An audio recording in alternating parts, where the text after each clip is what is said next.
Bueno, buenas tardes, bienvenidos a todos, muchas gracias por venir. En el área de arte y pensamiento del museo, es un placer recibirlos hoy para la conversación inaugural de la exhibición Tiempo Partido de General Idea, un encuentro que es en verdad único, ya que contamos con la presencia del artista A.A. Bronson, que será entrevistado o mantendrá una conversación, mejor dicho, con el curador de la muestra y director artístico del museo, Agustín Pérez Rubio. La muestra está coproducida con Jumex y cuenta con el apoyo de la National Gallery de Canadá.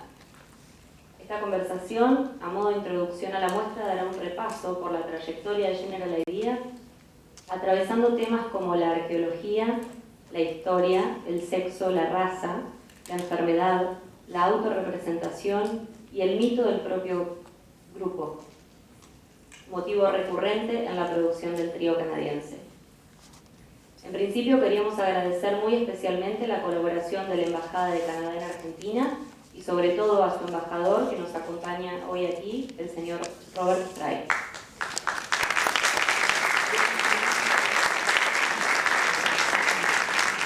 Además, agradecemos la colaboración de las siguientes personas e instituciones que han hecho posible la realización de esta exposición.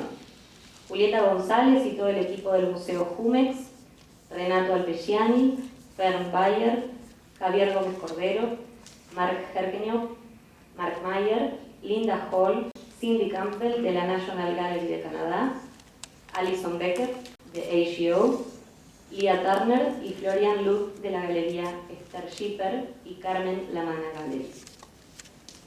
Para expandir los contenidos de la muestra, los programas públicos de Malva llevarán a cabo las siguientes actividades. Los días 14 y 15 de junio se realizarán en colaboración con las áreas de arte y pensamiento y literatura las jornadas Culturas del SIDA, unas jornadas de 2 días de duración que exploran las formas de reacción cultural que produjo la pandemia del SIDA desde sus primeras manifestaciones en la década del 80 hasta nuestros días. Por primera vez en Argentina, las jornadas permitirán no solo crear un archivo y reflexionar sobre las distintas producciones que han tematizado sobre el virus, desde el cine, la literatura y las artes visuales, sino también explorar de qué manera la aparición y expansión del virus ha producido cambios en nuestras maneras de vivir juntos, en la relación que establecemos con la farmacología y en la representación de las identidades que se le han asociado. El equipo educativo realizará visitas guiadas por tiempo partido los días jueves, viernes y domingos a las 17 horas y llevará a cabo la actividad General Bla los días jueves y viernes de 15 a 18 en el primer piso en la sala pedagógica. Esta actividad comienza el 30 de marzo y dura hasta el 28 de julio, abierta a todo público, y es una propuesta de mediación que surge a partir de un diálogo con la dinámica del espacio y tiempo que propone la exposición, tomando en cuenta los múltiples proyectos del colectivo canadiense. El área de literatura llevará a cabo el curso La lengua como virus y el contagio de las ideas, por Ana Kazumi Stahl. Desde el viernes 21 de abril hasta el 2 de junio, el curso reflexionará acerca del lenguaje como factor autónomo o más específicamente dirigido por fuerzas no controladas por la voluntad consciente e individual de quien escribe, desde la idealización del lenguaje poético en el movimiento de los simbolistas, a los experimentos técnicos de autores contemporáneos que incluye la intersección con cosmovisiones no centradas en lo humano exclusivamente. Por último, queríamos agradecer a todos por venir y al equipo de Malva por todo el trabajo. Muchas gracias.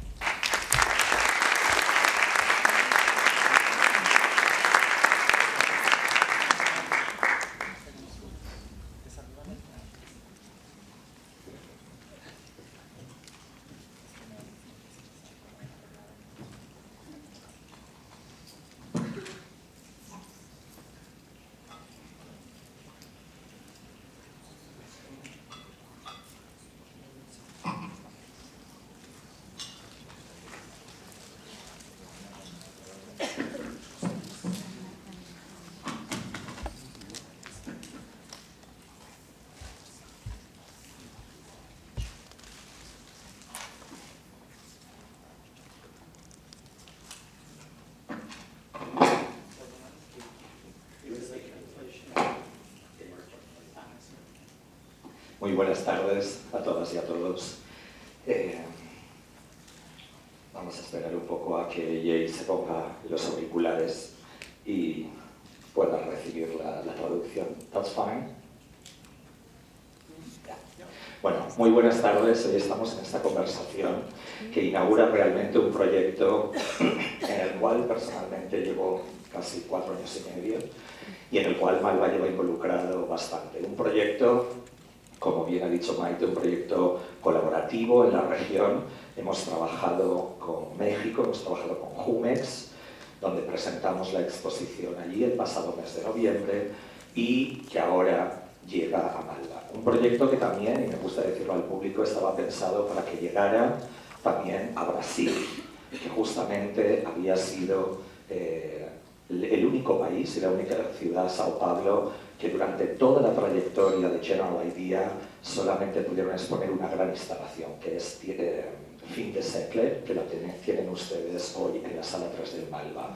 Fue expuesta en 1998 en la famosa Bienal de Paulo Heckenhorf y Ivo Mesquita, gracias al asesoramiento de Ivo, y por eso queríamos también llevar la muestra a Brasil, y era uno de esos sueños que Ivo Mesquita tenía. Desgraciadamente, cuando Ivo salió de la Pinacoteca, los sueños a veces se derrumban, pero afortunadamente también Brasil, por decirlo de alguna manera, está dentro también de esta cooperación, porque Ivo Mesquita ha escrito, junto a los demás integrantes del catálogo que hemos hecho de la publicación, ha escrito un texto junto a Gabriel Villalobos, a Francesco Scacciani y a mí, donde se recoge también la relación de General Idea con algunas piezas importantes para él, también en su propia biografía personal como curador latinoamericano.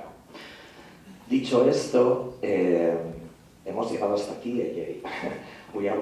Estamos trabajando, perdón, a veces si se me va el inglés me van a perdonar, porque para mí es muy extraño hablarle a Jay Bronson en castellano cuando nos conocemos desde el año 2008, 2009 y entablamos siempre nuestra relación en inglés. Pero creo que en favor de un museo latinoamericano, en una ciudad como Buenos Aires, con la riqueza del lenguaje, también para nuestro público vamos a intentar que yo hable en español y él responda en inglés y ustedes pueden tener la traducción. Muy buenas tardes, Jay. Good evening. Good evening. Esta exposición para mí era importante cuando en junio del 2012 te propuse, vamos a hacer una muestra de General Idea. Creo que lo más interesante para la historia del propio grupo y también para uno quizá de los integrantes, recuerden que eran 3 integrantes, Félix Paz, Jorge Sontal y Jay Bronson, de los cuales 2 de ellos murieron a causa de la enfermedad del SIDA en el año 1994. Jorge, que justamente creció siendo judío, nacido en Europa, fue recibido, fue refugiado, esto que ahora está, ¿no? Que ahora nos parece como algo tan raro, novedoso, y donde las políticas, ¿no? De los diferentes países intentan, ¿no? Cancelar esa libertad, ¿no? Y esa idea de acogida, pues gracias a que 2 países en aquella época podían recibir a refugiados, como era la familia de Jorge, uno era Canadá y otro era Venezuela. La madre pensó que Canadá era muy frío y entonces decidió llevar a su hijo de la familia a Venezuela. Jorge se crió, y lo cuento porque General Idea dentro también tiene una pequeña parte latinoamericana que nos toca, ¿no? Y creo que Jorge estaría muy contento, ¿no? de que esta exposición se hiciera en México y en Argentina y se hubiera hecho en Brasil. De todos modos, esta era como la primera propuesta que le hice a Jay y en la cual él estaba encantado. Pero creo que toda la gente en América Latina conoce muy bien quizá el final de General Idea y no tanto los principios, es decir, todo el trabajo a nivel de una especie de cronología. Por eso me parece importante empezar justamente por el principio, es decir, 1969, Toronto, 3 chicos se unen Y no solo son 3 chicos, sino que son mucha más gente alrededor.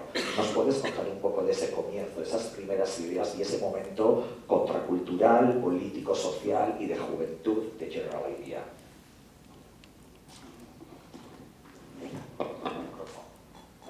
Your microphone. Oh, I have a microphone. You have over there. This one. Okay. It's fine. Thank you.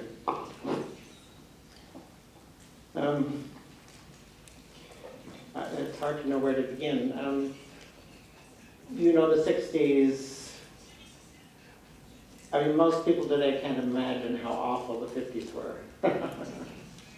The 60s, my generation came along and really desperately wanted everything to change. And I was of the generation that went to university in 67. It's a little bit like 67, 68. It's like the Paris riots in 68. In North America in 67, there were countless dropouts from the universities. And we all got together and formed communes and started to publish underground newspapers. And started rock bands and different kinds of it was like a whole different infrastructure that began to build up, something that we began to call the counterculture. So I was of that generation. I had dropped out of school in 65, 66 with a group of 8 friends in Winnipeg, in the middle of Canada, in the coldest city in North America. And we founded a commune. We began an underground newspaper called the Loving Couch Press. And we started a free school, and we had a shop where we sold things that we made. And this got the attention of a psychiatrist who was doing his PhD around the subject of intentional communities, and specifically group therapy for intentional communities. So he made a deal. He offered us, could he come and could he do group therapy with us once a month? And we said yes. And I took to group therapy like a duck to water. Before I knew it, I was his assistant, and I was traveling around Canada being a therapist assistant for group therapy for communes and co-ops and other types of collaborative living or working relationships amongst mostly people of my own generation. And that, frankly, didn't last all that long, but I pointed out because I moved to Toronto in '68 specifically to visit a place called Rochdale College, which at the time was the biggest experiment in communal living in the world. Rochdale College managed to pull off, through a wealthy person who got involved, a young wealthy person, managed to build, I think, a 16-story building. And the upper floors were various kinds of communes and living arrangements. There was even a witch's coven on one floor. And then on the bottom floors were were educational possibilities, meeting rooms, and so on. And then there were affiliated organizations. There was a Coach House Press, which still exists today, and a theater called Theater Passe Muraille. And I got involved in all those things. And it's at Theater Passe Muraille that I met Jorge and Felix. I was working as the graphic designer, and I also designed some sets there. And Jorge came through from Halifax, where he had been studying architecture. And he was working as a cinematographer, and he stopped to do a document of a production that we were doing at Theater Passe Muraille. And in the meantime, I had a friend, Mimi, who I had known in university, who was also working in kind of countercultural, well, she was living at Rochdale College. And her boyfriend, Felix, came into town, and Mimi desperately wanted to keep Felix in town. And she knew that he was somebody who needed a scene. He kind of needed a group. He needed he wasn't just wandering around as an individual. He needed something to locate him in a place. And she came up with this brilliant idea of renting this really horrible little house, a cheap little house, which had at one point been made into a store and then back into a house, and was like really nobody would want to live there. but it was very cheap, and she had this idea of renting the house and that we and some other friends would all live there. So we did, somehow. Felix agreed, much to all our surprise, and Jorge, who actually was only passing through town, said, well, he'd stay for a few months, and you know, next thing we knew, 25 years had gone by. Could you explain, perdón,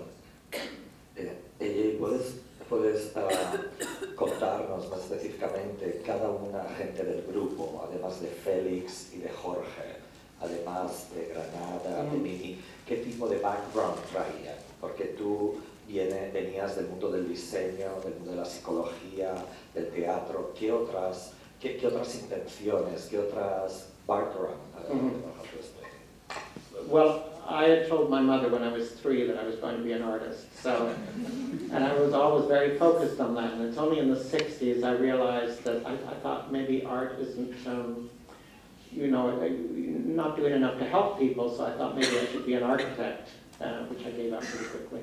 And so architecture, psychology, publishing, right, underground newspaper. I had a big history with ideas about books and magazines from the time I was about 7. Jorge's background was actually in Venezuela. He had studied biology at university, but he was very involved with the small theatre group and also cinematography. And when he went to Canada to study architecture, which was the only reason was because he had an uncle who was an architect in Halifax, and his parents wouldn't let him leave Venezuela unless he went and lived near a relative. So the way he got moved out from under his parents' control was to move to Canada and study architecture. And he always claimed that he only got his degree on the condition that he never practiced. So he was architecture maybe a little bit, but more than that, he was a cinematographer, he was an actor, he was a theater director, and also he had already been practicing a lot. He was a big fan of the kind of conceptual work in performance that was happening in New York at that time, and he had studied with Debbie Hay, for example. So there was this kind of conceptual side to him as well. Felix had gone through art school in Winnipeg and was always kind of a troublemaker. And he always claims he never graduated, but I much later found a photograph of a graduating class, and there he was sitting in the middle of it. So I have the feeling that he actually did graduate, although he claimed not to. And probably the best story about Felix is he was always trying to work his way out of art in a way, like he thought art was too closed a system. So for example, in printmaking class, he made photocopies of magazine illustrations, for example, of Warhol or Lichtenstein pop artists. Lichtenstein, we just saw it. It's in the Lichtenstein is in the show here. He would make photocopies of these known works by contemporary artists, and then sign and number the photocopies as works of art. And for that, he failed the course. So that's the 3 of us. And then Mimi's background was in interior design, but she had been working in small theater a lot. There was a lot of theater background, actually.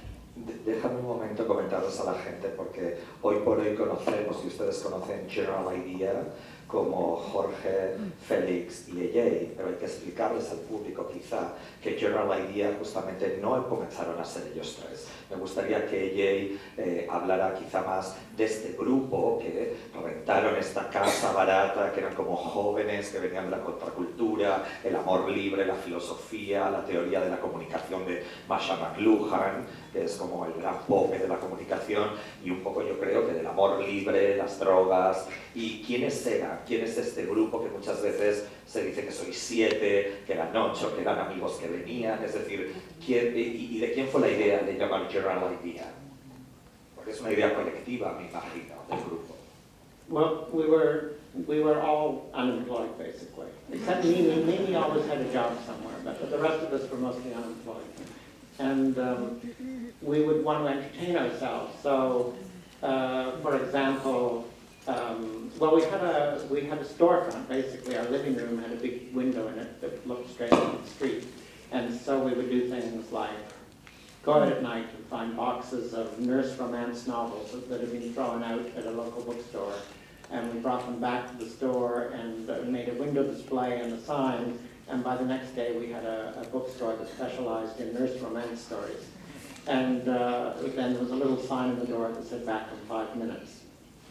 And of course, it was never operational. It was just a kind of fake store, but we would entertain ourselves by doing these things and then kind of hiding in the background and watching people appear in the window and laughing at them.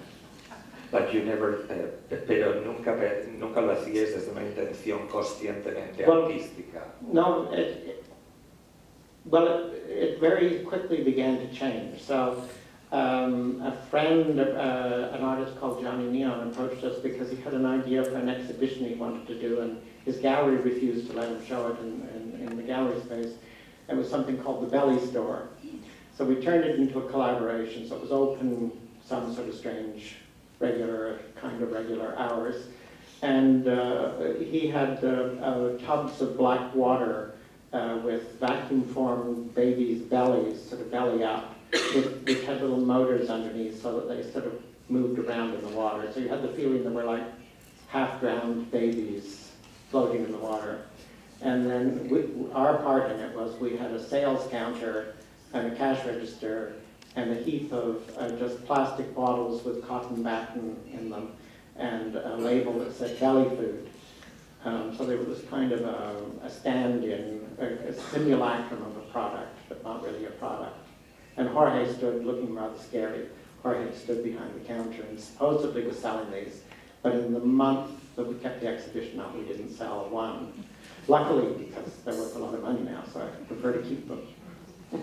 Y una pregunta, durante este tiempo que estabais como entre una cuestión de grupo, underground, divirtiéndoos, pero también siendo conscientes del ámbito, del primer ámbito artístico en Toronto, o quizá que vosotros estabais creando, ¿cuáles eran los autores, las referencias filosóficas, los libros, qué conexiones teníais realmente con la vanguardia que estaba pasando? Por ejemplo, estamos hablando de 1969, ¿no? O sea, acababa de ocurrir mayo del 68, yo en vuestro trabajo veo muchas traces, muchas huellas de la internacional situacionista, del psicoanálisis, también de lecturas como de esa idea del virus como lenguaje de William Burroughs. Es decir, creo que si General Idea tiene algo en toda vuestra trayectoria es la noción de algo directo y popular, que luego estudiaremos a través de los concursos de belleza, de los magazines, etc.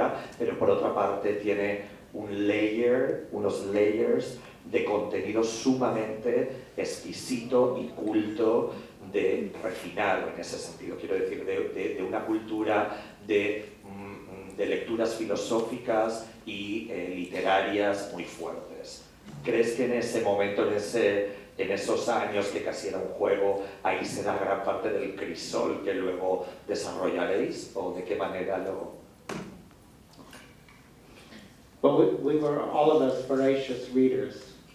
And we also had a habit, I don't know where this came from because it's not something that young people normally do, of always eating our evening meal together at home. We would cook a meal and eat it together basically every single night. And we had a round table that we found in a thrift shop. And we would sit around that round table every night and have these long conversations about what we were reading or about what we'd read. And so, yes, there's a long litany of the people who were particularly influences. I mean, McLuhan, I think you've mentioned as being a primary one. And I would say that Burroughs is one of the most important of all. But there's a long list of writers who were, and also artists who were writers, which is kind of interesting, like Wyndham Lewis, a British artist who was also a writer, and actually we discovered later had lived in our house, because he lived in Toronto for 6 months or something during World War I, and he had lived in the same little house. We always liked that. So a lot of our ideas, on the one hand, we considered ourselves countercultural. On the other hand, the kind of reading we were doing was more coming from an academic background. And in a way, I guess we married those two things. We did a lot of performance. We couldn't resist turning anything into a performance. If we went to a party, we would go in a big group and invent something that we could all wear that would mark us as a group, and that would become a kind of performance. So we very quickly got a reputation as this kind of gang of people who went everywhere together. And finally, we were invited to do our first exhibition at A Space Gallery, which was the one kind of countercultural art gallery. And there we proposed a piece, which actually is here upstairs, right? The, what's it called? The rope? No. Open line? No. Line project. Line project. Yeah, no. And for that, I think this is a typical, this one piece kind of presents where we were at that time. So what we did was we ran an ad on radio that asked people who wanted to participate in a kind of conceptual collaborative art project to telephone the gallery. And we recorded the names and addresses of these people in the order in which they had phoned in. And then we went and we visited them in person and took a photo of each of those people in front of their house. And if they weren't at home, they were rejected from the project. We didn't give them any advance warning. And then the next step was we took a map of Toronto, and the people who had been home, we made a line on the map that joined the people in the order in which we had visited them. And then we invited them to the gallery for the day of the opening, and we had a rope that coincided with the lines on the map. And we had the people go out on the street and recreate this map of this kind of network of people as a performance in front of the gallery. So in a way, I mean, some of these things are hard to quite grasp. So for example, the idea of a network is an idea that didn't exist yet. I mean, networks, it's a very normal, everyday concept now, but or the expression of networking. There was no such expression as networking at that time. So in a way, it was a project which anticipated many aspects of culture today, and just seemed like a very peculiar project at the time. But when you start to pick it apart, there's lots of meat in there. En todo este tiempo, como explica ella, y tienen relación sobre todo los proyectos del 69 al 71, con esas ideas conceptuales, esas ideas performáticas. Muchas, por ejemplo, vemos que las han visto acá, las index card. Yo le decía ayer a ella que me recuerdan mucho a las instruction pieces de Yoko Ono, y él me decía en la rueda de prensa que justamente fue el Pomelo, el Grapefruit, en 1966, el primer libro de artista que había comprado. Nunca había comprado un libro de artista hasta Pomelo. De todos modos, en todos estos tiempos viene esa idea de la comunicación. Van a ver ustedes en la exposición sobres, es decir, mucha correspondencia. Van a ver que poco a poco ellos realmente entran dentro de lo que se llama el Mail Art International Project, o sea, son creo que junto con Ray Johnson la avanzadilla, ¿no? Luego van a ser a partir del 72 con Fire Magazine esa avanzadilla. Realmente de dónde viene, y era la única manera de estar conectado, de no ser un grupo local, sino de ser un grupo mucho más allá, fuera el Mail Art. Well, you know, life in 1969 or 70 was very different than life today. And as artists living in downtown Toronto, we felt completely isolated. We felt we had no peers. There was nobody to talk to, nobody to do anything with. I always make artists of my generation from Toronto always get mad at me when I say that, but really it was the most boring place. It was extremely Victorian.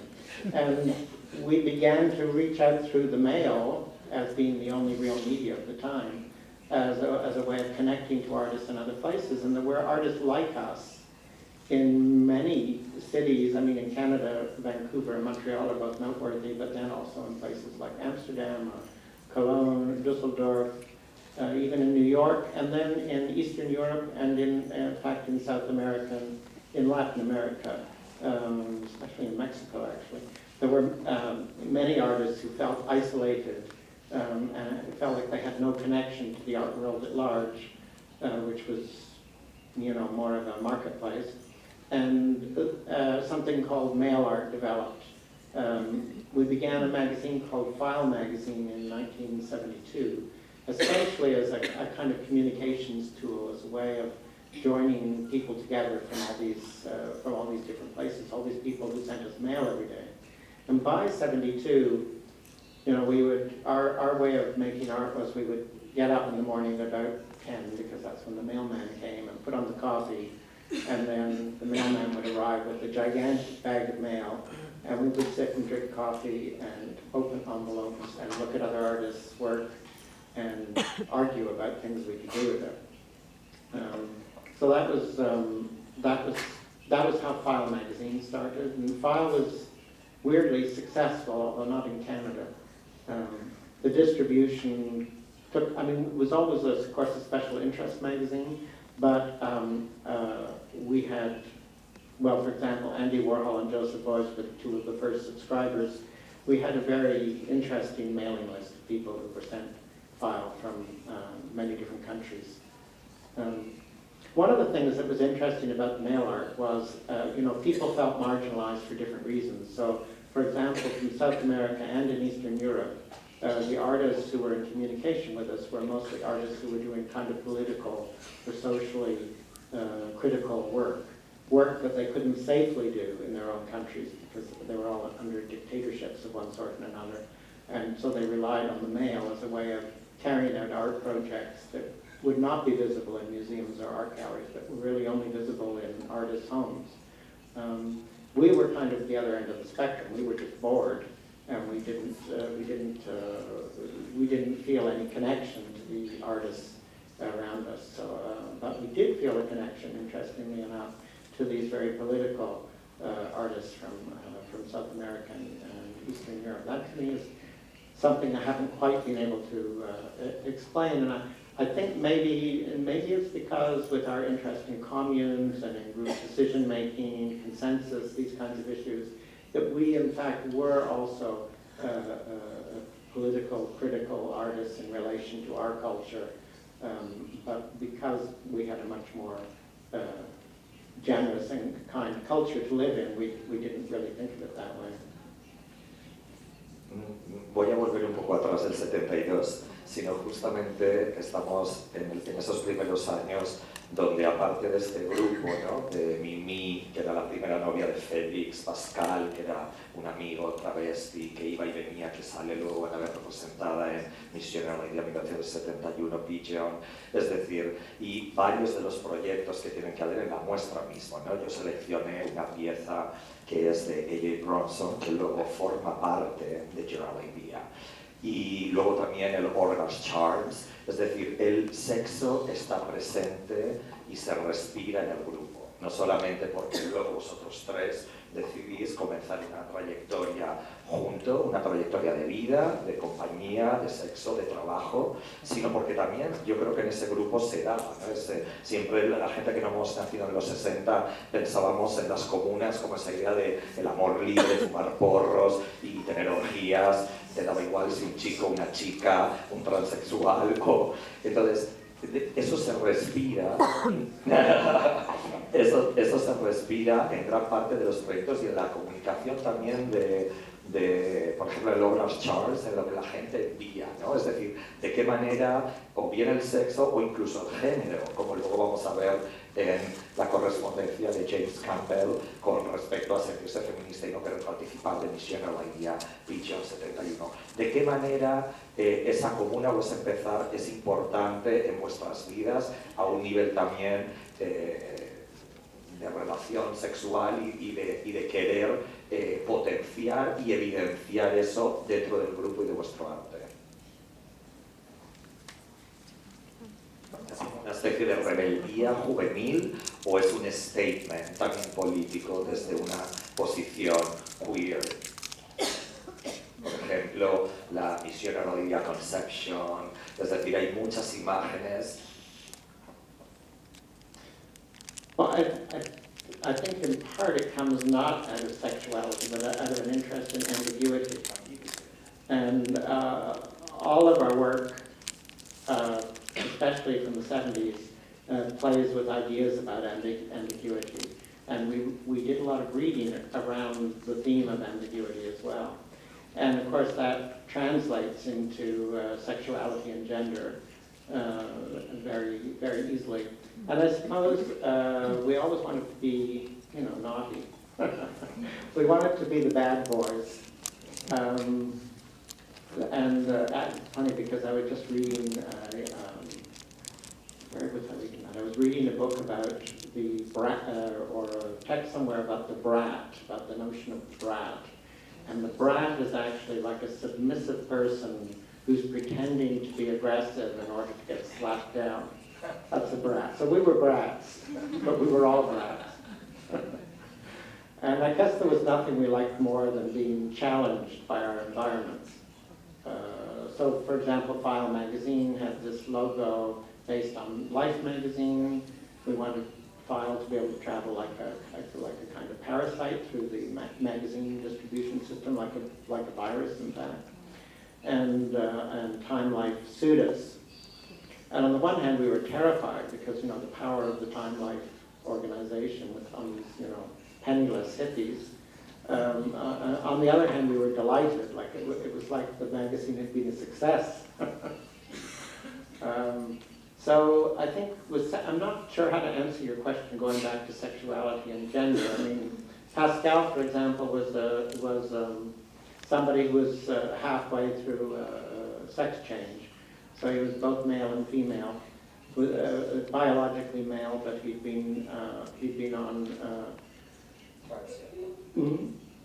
transgender, yeah, and he was an opera singer, trained as an opera singer, and because he had both ranges, he had his male range and his female range going at once, and so he had a vast vocal range, very spectacular voice, and he suddenly realized, if I become a woman, I'll lose the male range. And so he really wanted to just keep in the middle as long as he could. And in a way that typifies, life as general idea. Eso es cierto, la idea de ambigüedad en los primeros trabajos, sobre todo con todo lo que tiene que ver con esa musa que crearon, donde la realidad y la ficción están entreveradas, es decir, Miss General Idea 1968, Miss General Idea 1969, Miss General Idea 1970 y Miss General Idea el famoso Miss General Idea Pigeon 1971. ¿De dónde sale la idea de agarrar algo como la cultura popular, sobre todo americana, de la middle class de los años 50, como son los beauty pageants, son los concursos de belleza, que acá en América Latina los tenemos muy a la mano, ¿no? Sobre todo en Venezuela, ¿no? Es como algo como muy... no sé si Jorge también los tendría, ¿no? Pero ¿de dónde viene la idea de crearos esa cosa? Yeah, he was. We all were. ¿Cómo surge esa idea de performar y de pretender que el grupo se constituya, aparte de por vosotros tres, dejar a los demás que ya estaban ocupados y comenzar esta idea mítica, ¿no? de proyectaros como un grupo que quiere, por una parte, reafirmarse como grupo? Ha llegado hasta gente a decir que si General Idea era una agencia de publicidad de ellos mismos, ¿no? O sea, como una especie de vuelta, pero también algo como mítico en el sentido y crítico también, porque cuando la gente del proyecto de Miss General Idea, por ejemplo, Passion de 1971, lo ve de una manera lineal, de una manera plana, entendiendo como un juego, ¿no? De gente que se pone el traje, que se fotografía y que hay un ganador. Pero no están entendiendo que eso es, en 1971, en el museo más importante que existe en la ciudad de Toronto, que realmente hoy por hoy creo que no les dejarían a unos jóvenes dejarles libre ese hall para hacer una cosa así. Y creo que ahí hay mucha crítica institucional sin pretenderlo. Es decir, contraponer lo que es el mundo del arte con el concurso de belleza. Ver quién es la más guapa, quién es la más glamurosa, pero también quién es el joven artista que tiene más. Es decir, me gustaría saber si hay esa relación, o sea, cómo vosotros lo estructurabais. Well, I guess ours central interest was always popular culture and media, kind of coming from Marshall McLuhan roots, I suppose. And the thing about a beauty pageant is it's an event. It appears to be an event which is documented on television usually, but really it's a television event in which the audience is playing the part of the audience. And that's kind of masked in a way, you know. It's a made-for-television event, and that interested us. Also the fact that, for example, women as objects, there's winners and losers, there's prizes, there's fame and glamour. All these attributes of contemporary life are all tied up in the beauty pageant in a very simple, recognizable package. So we appropriated the idea of the beauty pageant as a very simple form that we could work with. And in '71, actually it's amazing we got to do that project at the Art Gallery of Ontario. We approached one of the curators, and I can't even believe they talked to us, but they did. And he got this bright idea that it would be a wonderful project for something they called their Women's Committee. And the Women's Committee did, I don't know, they did flower arranging courses, or they did these kind of silly projects that were based on the idea that women could only relate to the gallery in a very simplistic kind of way. So they put us in charge of one of the two women who at that point made up the entire education department. And that was Peggy Gale, who's now a very well-known Canadian curator. And she went with it, you know, and at a certain point, the curators realized, and the director realized, that maybe they'd taken on something a bit different than they realized. That there was going to be, a kind of drag queen singing opera, or there was going to be, that it was a much more flamboyant and crazy kind of project than they anticipated. And they tried to cancel it. But I've been very careful to get everything in writing with signatures all along the way. So they couldn't get out of it. So they allowed us to do our 1971 pageant. And then there was a different part to the question, though, that I've lost. It was more related with institutional critique. Yes, yes. Well, it's of course, it's implicit. It's implicitly critical of. I should explain a bit further. The beauty pageant is in fact a metaphor for the art world. So the artist is the contestant, and the fame and glamour is what you get as a successful artist. And the competition, the beauty competition, is what happens when artists make and exhibit art, and so on and so forth. So the whole thing was a kind of a send-up of the art world, but then disguised as beauty pageant. A partir de 1972, y en el 72 saben que ya lo ha explicado ella, y comienzan este proyecto tan exitoso internacionalmente que es la propia revista. Abren también más adelante lo que es la Art Metropole y invitan a artistas a hacer muchos de los objetos. Es decir, creo que General Ideas son uno de esos grupos que corta y elimina la idea de unicidad del arte, es decir, del artista individual, pero también de que el arte es único. Por eso creo que las ediciones, las revistas, los periódicos, las ediciones de artistas son importantes. De todos modos, del 71 hasta el 84, ellos van a decidir que no van a hacer más beauty pageants. Todo lo que va a salir de ahí son justamente rehearsals, ensayos para la siguiente gran desfile y coronación de la belleza de 1984 en el pabellón. Entonces, ¿de dónde surge esta idea de la construcción del pabellón? Porque yo personalmente lo leo como ese double mirror, como ese reflejo. Si el beauty pattern es el reflejo del mundo del arte, el pabellón de Mission Idea es el reflejo de la institución artística, sea museo, centro de producción, etc. Si ustedes se fijan en esos maravillosos, por otra parte, dibujos de arquitectura Van a ver ahí los nombres, pone apartamento número 1, apartamento número 2, Art Metropole, Video Lounge. Es decir, para mí es entender que General Idea empieza a proyectar su propio museo, es decir, de qué medida o el mundo en el que le gustaría mostrar, producir, etc., ¿no? Esa es... Well, we were fairly convinced that the art world would never be interested in anything that we did or ever accept us. So we felt we had to construct our own art world.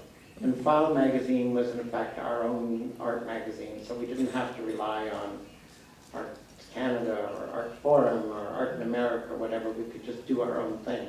And similarly, I guess after the 71 pageant, we came up with this idea to work on a building, the pavilion. And the idea of the pavilion was that it was the museum. It was our museum. And it included, though, the things that were of most interest to us. So, for example, there's an archive in the pavilion.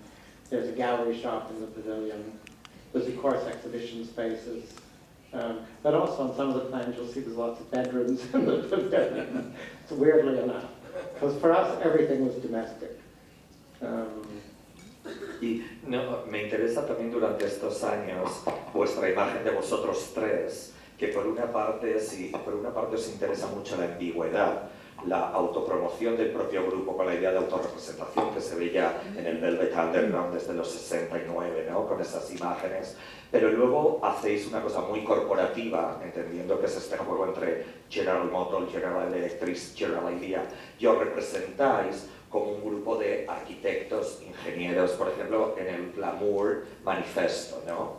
En cambio, es una imagen sumamente varonil, es sumamente una imagen de corporación muy seria.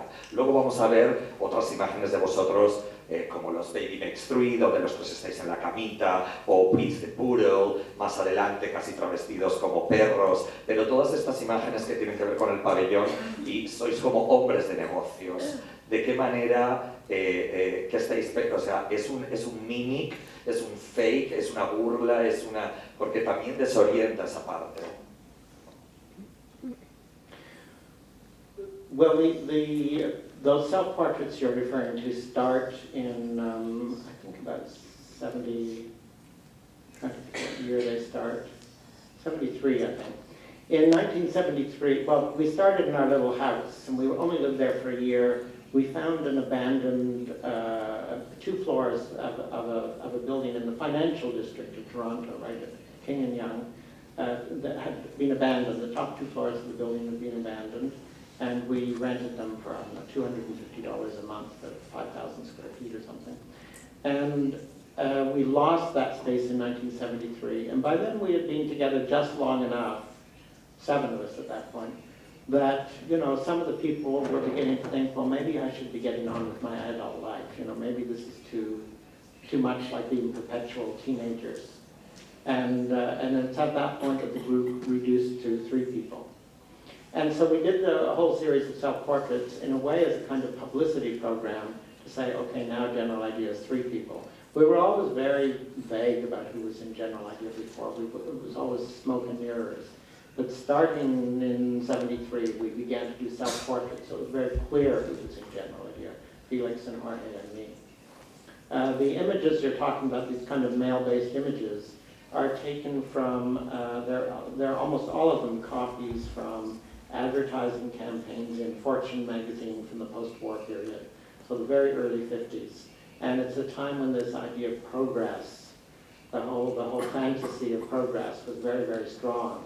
And it's really amazing, you know, you'll see 3 architects over a drafting table, or 3 workmen with hard hats out on the building site. It was always 3 men in all the ads. And then you start to think about in children's stories too, or in Walt Disney movies, Huey, Dewey, and Louie, or there's the 3 men in a tub. There's 3 blind mice. There's the 3 musketeers. There's so many images of 3 men, and it's such a mysterious image. It seems to carry such power, but where does it come from, and what does it mean? I still don't know. But in the Fortune magazine, which to us was like the kind of, in a way, the kind of ultimate representation of the corporate world, this image of three men became very, very strong in the early 50s. And so we just reproduced it, and posing, mostly posing in the images that we found in the advertising, but often just taking the ad itself and removing the words and putting in our own stuff. So that's where those images come from.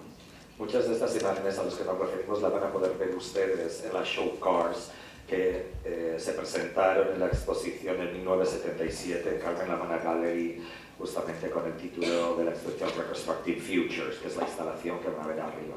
Esta instalación para mí es crucial porque justamente rompe esta idea de linealidad de la historia. Ellos están pretendiendo construir un pabellón, una mitología propia, una arquitectura, pero que se va a producir en 1900, se va a inaugurar con el famoso concurso de belleza de 1984. Pero desesperadamente, repentinamente, en 1977, ese pabellón se quema y presentan como en esta instalación que casi el título lo dice todo, Reconstructing Futures, reconstruyendo el futuro.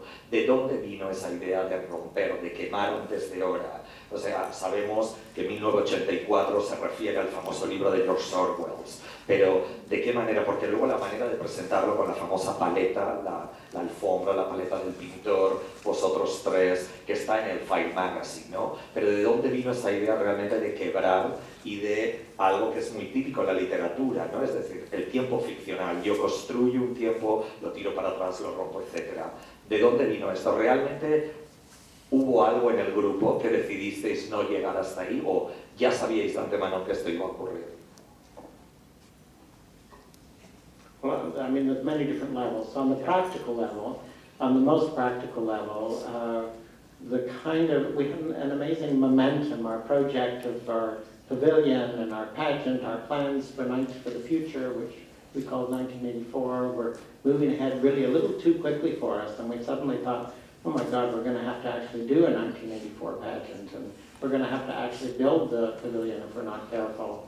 And so then we realized, well, maybe the pavilion burnt down. And so we began to construct, at the same time that we were building the pavilion with certain gallery installations or projects, you know, an installation might be a room for the pavilion. Simultaneously with that, we also began to turn ourselves into archaeologists. And we began to dig through the ruins of the pavilion because we decided that in 1984, during the Miss General Idea pageant, as somebody says, "May I have the envelope, please?" a fire breaks out and the pavilion burns to the ground. So then we became archaeologists. The other thing was that around 1979, the art world started to shift. There'd been a big emphasis on media in the 70s, and in 1980, suddenly the dealers were leaving video and performance behind and exhibiting a more traditional form of painting, and the new painting they called it, although there was nothing new about it. And so we realized that institutions, and collectors for that matter, like to have artwork that they can take care of, something precious, something that needs special climate control, conservators, all this kind of, you know, this whole kind of metastructure that goes around an institution in art, right? So we began to create these very precious, delicate things that were crumbling before our eyes, which were the shards, the ruins of the pavilion. And then in the piece you're referring to upstairs, Reconstructing Futures, those two things get kind of sandwiched together into one thing. So it was made in 1977. It's one of the earliest of those pieces. It's really before we're doing archaeology, but it presents, the photo panels on the wall present documentation of a kind of performance of a grand fire. And then at the same time, the room that before you that is being decorated with those photos is supposedly the green room from the Miss General Idea Pavilion. It's where the contestants would sit and relax before going on stage. Yo creo que el 77, perdona, es un punto clave de inflexión en la trayectoria, porque también, si mal no recuerdo, 1977 es el video de Pilot. Pilot is from 1977. I guess so. Y Pilot es un documental, falso documental, no falso, sino un programa de televisión donde ellos mismos analizan su propia trayectoria. Está en la sala 1 al llegar a una pantalla grande. Creo que ellos mismos llegaron a un momento, ¿no?, en hacer con una mirada atrás, ¿no?, ver como esa mirada arqueológica igual, de ver qué habían hecho hasta el momento, ¿no?, y volver a sacar de ahí, de esas ruinas del pabellón, todos esos vestigios que vais a ver, el Kalendar Kabekanen, el Kabekanen Kama Sutra, como si fuera la Villa del Misterio de Pompeya, o tantas otras exposiciones sobre cornucopias, sobre fragmentos de frisos relativos a que parecen romanos o etruscos o fenicios, es decir, esa idea casi es histórica, ¿no?, de algo realmente contemporáneo. Como estamos ya un poco en el límite, Jay, sí que me gustaría hacer hincapié en una serie importante para mí, y yo creo que para el público acá, que se refiere justamente a América Latina. Y es una serie de pinturas, y es un proyecto que es El Dorado Maracaibo, que justamente es un proyecto que hicieron en 1992 para una galería en España.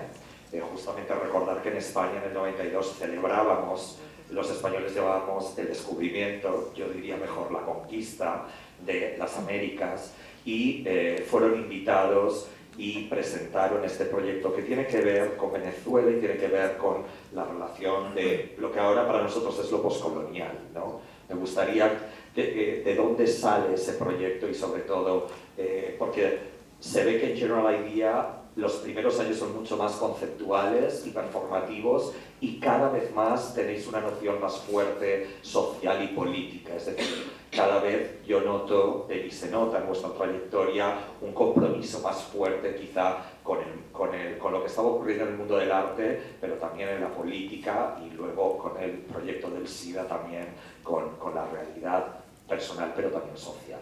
¿Nos cuentas sobre el Dorado Maracaibo? This is a series of 10 panels. They're made of plaster, which is being dropped in a kind of pointillist technique. Each panel is just color, really, and the color shifts from panel to panel according to the mix of the different colors. But the basic colors are identical.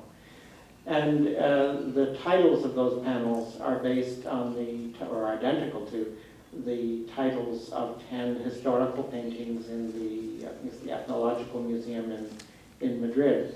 And those are paintings, those are representational paintings that illustrate what happens, for example, when a black husband and a white wife have a baby. It's a mulatto. Each of the paintings demonstrates a different child possibility. So, for example, if a mulatto and white have a baby, they have I can't remember the name, but there's a name for every genetic combination, and it goes on forever. I mean, it goes through generations. So that the Spanish government, when they took over, when they conquered huge areas of North and South America, were very precise about documenting every person's genetic makeup, to what extent they were Indian, European, or black. And then, depending which genetic background you had, you might be allowed to be a politician or not, you might be allowed to work in a government office or not, you might be allowed to be clergy or not, and so on and so forth. There were even certain people were not allowed to wear certain colors. I never quite figured that one out. So in a way it's a piece about race and genetics, but it's presented as a series of 10 abstractions. Pero también yo creo que estas pinturas condensan mucho, mostrarlas también en un contexto como la España del 92, y lo digo porque yo vengo de allí, ¿no? Es como casi una bofetada a esa manera de presentar el descubrimiento, porque detrás de todo eso también hay mucha violencia, hay mucha derecho de pernada, hay mucha violación de las indianas, de los sirvientes, es decir, creo que condensa justamente en cada pincelada también mucha violencia que se constituyó y que acaeció aquí. Yeah, it's about racism, really, yeah. Yeah. Por último, no nos queda mucho tiempo, llegamos a los años 80, si mal no recuerdo, Jorge y tú os mudáis de Toronto en el 84, you moved in 84 or 86 to New York? Well, the three of us moved to New York in 86, actually. Yeah. Only Felix only lasted about a month and moved back to Toronto. Yeah. And then our lives changed dramatically because we had two homes, one in Toronto and one in New York. And for the most part, Felix would stay in one and Jorge in the other, and I would go back and forth.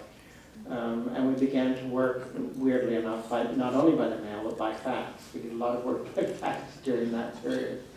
And the nature of our work also had to change, essentially because the American public didn't have enough of an attention span to be able to, to go through the process you've just been explaining, to be able to understand that. The American public needed to be able to look at a work and understand, or think they understood it, in 5 seconds. And so we had to take our understanding of making art and shift it and change it.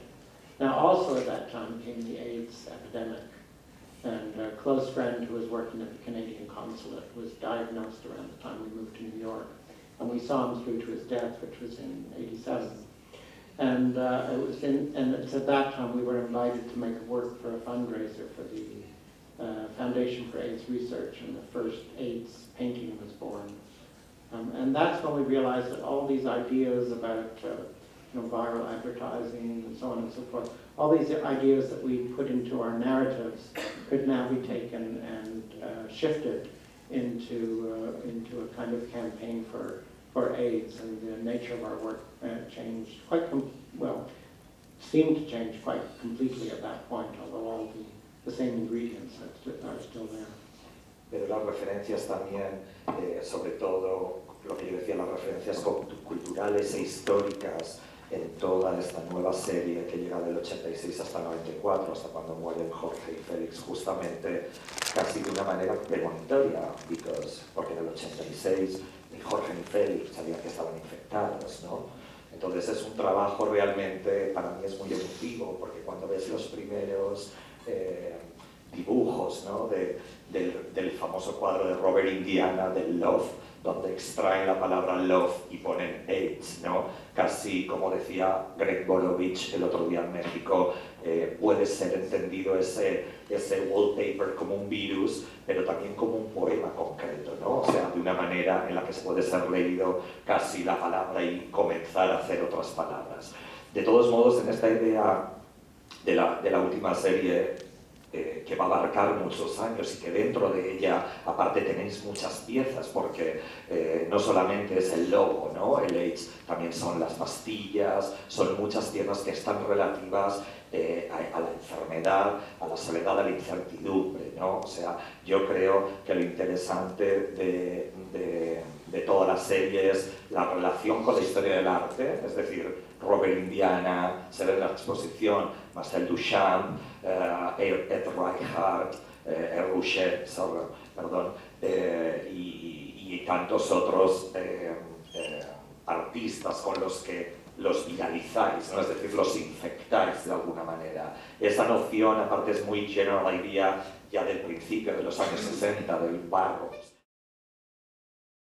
La pandemia del SIDA, y de qué manera tuvisteis como individuos que enfrentaros como artistas dentro del contexto artístico, porque hay otros referentes como ACTA o Grand Fury, pero ellos, creo que vosotros veníais del arte, ellos vienen de una actividad, habían artistas, pero era una cosa más entre el activismo y el mundo del arte. Vosotros realmente erais tres artistas muy conocidos. La trayectoria en aquella época de General Idea pasaba por Bienal de Venecia o por muestras en toda Europa. O sea, ¿cómo afectó eso y en qué manera os hermanó también a otra gente dentro del contexto del mundo del arte?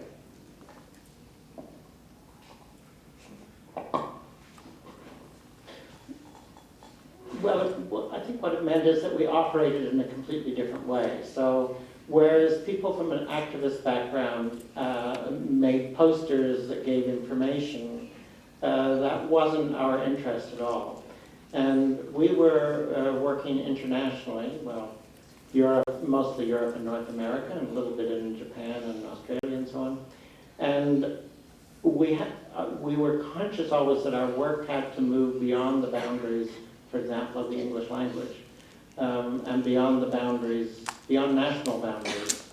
So in the U.S., AIDS, I mean, was the epicenter of the pandemic was in, well, New York and San Francisco, and the government was not taking any action and not discussing AIDS. So we began by thinking about that, about how do you make a kind of advertising campaign for a disease. But the other part of it was that it had to be something that we could transport to Canada or to Germany or to Italy, and we could do the same thing with it there without it being, you know, a poster that gave safe sex information. And we were very much criticized in New York because, for example, some of the artists thought we were wasting money by creating posters that didn't include any sex education information. But we weren't, they totally misunderstood what we were doing. We were actually creating an artwork. We weren't an artwork that, in a way, could provoke, in the way we had always been brats. We were provoking people into conversation, into some sort of discussion or dialogue, but we weren't directing them as to what they should say. In a way we always created a kind of void, a kind of blank, and in a way it invited people to put their own content into this void that we created. And that's how we thought of the AIDS Project. Creo que justamente muchas de las piezas, y dos de ellas se ven aquí, justamente One Day AZT y One Year AZT, son mucho más pedagógicas al final que un póster o que una octavilla. Es decir, ves realmente el tratamiento, 5 pastillas tenían que ser tomadas por día de retroviral, que era la medicina que en aquella época tomaba Félix, si mal no recuerdo, ¿no? Entonces creo que en muchas ocasiones la imagen de la pieza artística, la pieza plástica, llega mucho más que igual otro mensaje, ¿no? O es justamente el mensaje que los artistas quieren dar. Yeah, with that piece, what was interesting about that piece was, again, it was a kind of void, so different audiences saw it in different ways. So at one point we had an exhibition at in the museum in Stuttgart, and a bus tour came through of people in their 70s and 80s. And they were completely taken by this piece, which really surprised me. You know, they couldn't leave this room. They were mesmerized by it. So we asked them why, like what was it about that piece they liked so much? And they said, well, you know, our lives are completely dominated by pharmaceuticals, and it's ridiculous, you know. And we think, and we're assuming, you know, this piece is about pharmaceuticals, right? It's about the relationship of the medical industry to contemporary life. And in fact, they were right, that they had no idea that HIV or AIDS was involved, but on a bigger level, it was very, very true how they saw it. Sobre estos años, ellos hacen también una instalación que cierra casi la exposición en la planta número 3, que es una instalación mítica, también casi como el grupo, que es Fin de Segle, que es esta instalación a la que yo me refería, que estuvo en la Bienal de Sao Paulo. ¿Realmente en el año 90 os sentíais así, de perdidos, de abandonados, de frágiles, como grupo artístico y como personas? What year is that? Piece 91? Fin de Segle. Yeah, is that 91? It's 91. 91, sorry. I'm trying to mentally, It's 1990. 1990? 1990. I think it's 92. Anyway. No, it's 1990, sure, because... Well, you know, there was, in the New York activist scene of that period, there was a big movement against the idea of people who were living with AIDS as being victims, although in a sense they were victims of the US government. And I guess that was all very well and good, but at the same time, there was so much grief and sadness and loss going on, and how could anybody deny that in a way, you know, deny that aspect?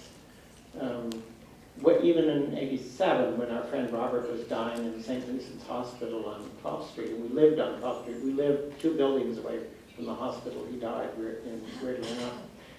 When the first time I went there, the nurse came running up to me and she said, quick, I'm going to give you a tour. This is where we keep the towels. This is where we keep this. This is where we keep that. There's not enough of us. Help if you can. It was, excuse me, it was a battleground. There were people dying all around us. And I guess that, that reality was there for all of us. And that piece, it's reflected in that piece. First of all, Fantasy Atlas, it's a clinical environment. It's extremely white, powerfully white. It's lit by fluorescent lighting, like a hospital. It's full of styrofoam, which is this kind of artificial substance. And in the background are the 3 baby white harp seals. And for those who don't know, the harp seal is only white for 2 weeks in the spring, in its first, I think in its first or maybe its second year, and has to be hunted at that moment in those 2 weeks. And Brigitte Bardot led a famous campaign in the 80s to save the baby seals. And really the only reason to save them is because they're cute. And environmentally, I mean, they were outlawed in many, not outlawed, they were made endangered species in many, many countries, but not in Canada, because in fact they're not an endangered species. They're doing quite well. But there was this kind of emotional thing. I mean, the cute little seal that's about to be slugged, And people would come into this installation, they'd say, as a joke, where's the blood? So it was a piece about death and a piece about being victims, and the environment was this clinical environment, this hospital environment. Bueno, creo que ya hay que ir acabando, Jerry, y simplemente tengo ya la última pregunta. Si General Idea estuviera junto en el 2015, seguirían haciendo proyectos con las nuevas comunicaciones, con otros formatos tecnológicos, con esa relación con el público. Ayer hablábamos, ¿no?, de esa inmediatez de la imagen, sacándonos fotos, siendo muchos más viral en Internet. ¿Pensarías que estaríais haciendo algo así, o por otra parte es imposible para ti como artista independiente pensar realmente en una colaboración en el futuro que no va a ser? Well, if they had lived, we would certainly still be working together. I mean, there's absolutely no doubt in my mind.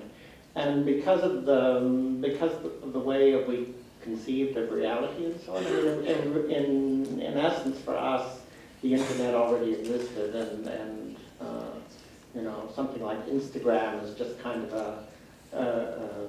a much more sophisticated version of something we were already doing. So I think I think that we would certainly make a lot of use of social media and so on, and of the internet in general, but also I don't think we would only do that. It would be, I find actually with artists that work a lot with media-based, like internet-based work, they usually have a print component as well, like the physicality of paper and of materials. And artists can never quite escape that. They kind of tend to do the two together. And I imagine that's how we would do too. So, Ajay, thank you very much for being here. Thank you very much for all of you to stay 1 hour, almost and a half. And tenéis la exposición allí. Muchísimas gracias y espero que os guste.